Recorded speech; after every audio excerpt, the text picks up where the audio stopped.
மென்கண்ணில் நீ மின்னும் ஒளி என் இதயத் திரையில் உன்னை நேசிக்கும் வித்தியாசமான பாதையை உருவாக்குகிறது. ஒவ்வொரு நாளும் உன்னுடன் என் வாழ்வின் அழகான முத்தங்கள் போல், பழைய கதை போல் சித்திரமாக அமைக்க வேண்டும். உன் பின்னணியில் என் அன்பின் முத்தங்களை உருவாக்குங்கள். மூக்கு மேலே முத்தத்தை வைத்துள்ளேன். நினைவுகளை சுமந்து கொண்டே வருகிறேன்.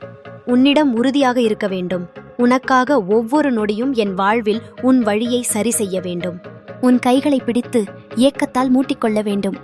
உன்னோடு இருக்கும் நேரத்தில் உனக்கு எனது தாயார் நிலவான பாதையோடு சிரிக்கவும் காதலுக்கும் உரையாடல் ஒன்றாக அமைவதாக. இது ஒரு அருவியான காதலின் அழகு. மென்பொருளாதாரம் மட்டுமல்ல, படைப்பாற்றலின் செல்வாக்கில் இருக்கிறது. நான் உன்னிடம் பேசுவதற்கு பதிலாக நான் உன் கண்ணில் ஒளி கொள்ளுகிறேன். என் காதல் உனக்குள் ஊடுருவவும் எப்போதும் உன்னுடன் இருப்பேன் என்று மறக்காமல் சொல்லி நம்மின் காதலின் சுகம் வண்ணமயமாகின்றது. ஒரு கணத்தில் மாயவனின் காதலி வைரமாலின் பேனியம் போல கிடந்து கதையின் வாசலுக்கு வந்து நின்றாள். காதலியின் முகம் சூரியனின் ஒளியிலிருந்து உதிர்ந்த ஜன்னலுக்கு கெனமான பரிசுகளுக்கான காணொளி போல ஒளிந்துள்ளது.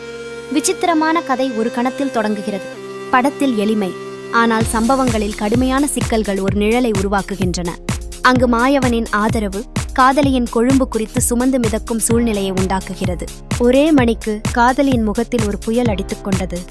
அவள் சிரிக்க இருக்கின்றது போல் அனுபவிக்க வேண்டும் என்றால் அது உள்ளத்திற்கே ஒரு சிக்கலாக மாறும். காதலி எனும் அவரது சிந்தனைகள் மிகுந்த வேளை அடிப்படையான இருப்புகளை மீறி புதுமை குணத்தால் பெண்மென்னின் உழைப்பதற்கான பாதுகாவலாக மாறியது. இந்த கதை காதலியின் மெல்லிசை போல் உலகம் சில நேரங்களில் மாயமானது.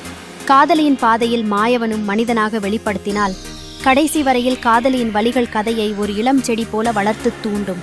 ஒரு சிறுவன் தினமும் வந்த மரத்தில் ஏறி விளையாடினான். அந்த மரமும் மகிழ்வுடன் அவனை பார்த்து காத்திருந்தது. ஆனால் ஒரு நாள் அவர் வரவில்லை. மரம் தவிக்கும் தனிமையை அனுபவித்தது. சில நாட்கள் கழித்து அவர் வந்து பார்வையை மாற்றிய மணியை உபயோகித்து பழங்களை எடுத்துச் சென்றார். அதன் பிறகு உங்கள் விருப்பங்களுக்காக மரம் பல்வேறு வழிகளில் உதவினர். பல ஆண்டுகள் கழித்து அவர் வந்தபோது மரம் தைரியமாக அழைத்தது. ஆனால் அவர் வாழ்க்கையின் குழப்பங்களை விவரித்தார். பணம் இல்லை, வாழ்க்கையில் எந்த கண்ணியம் இல்லை என்றார். அதற்கு பதிலாய் மரம் கொடுக்கச் சொன்னது. கஷ்டம் வரி கொண்டு வந்தாலும் வாழ்வில் அன்பு சேர்க்கும். அதற்கு பிறகு பல ஆண்டுகள் கழித்து அந்த சிறுவனும் மரமும் ஒருவரை பார்க்க முடியாமல் தவித்தனர். மரம் இன்னும் காத்திருந்தது. ஆனால் ஆழ்ந்த சோகம் அவனை மூடியிருந்தது. விவேக் மற்றும் ரூபலா அந்த மல்டி பிளக் தியேட்டரின் வெளியில் நிற்க, சந்திர விளக்கு போலவே உள்ள கதிர்கள் அவர்களின் கண்ணில் தாறுமாறாக சென்று களை வருகிறார்கள். தமிழ் சினிமாவின் அபூர்வத்தை பற்றி அவர்கள் விவாதிக்கிறார்கள்.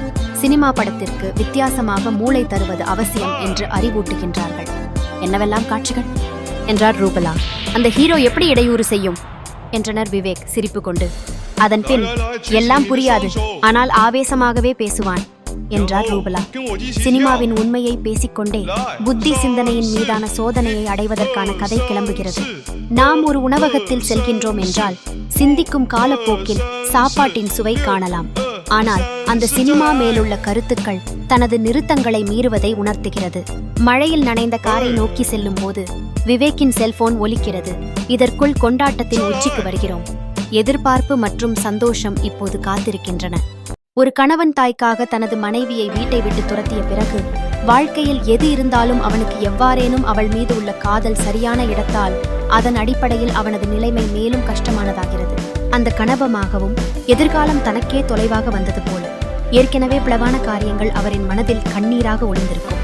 முன்பு இருந்த ஆதரவு, பொருந்திய காதல் அனைத்தும் இப்போது மாயமாகியுள்ளன. மனைவி தன் கணவனின் கண்களுக்கு முன்னே வேறு ஒரு ஆணுடன் நின்றபோது ஏற்படும் அதிர்ச்சி பெருகி கிடக்கும். அதில் உணர்ச்சி, வெறுப்பு மற்றும் வேதனையின் இடையே காரிகையாக மாறுகிறது.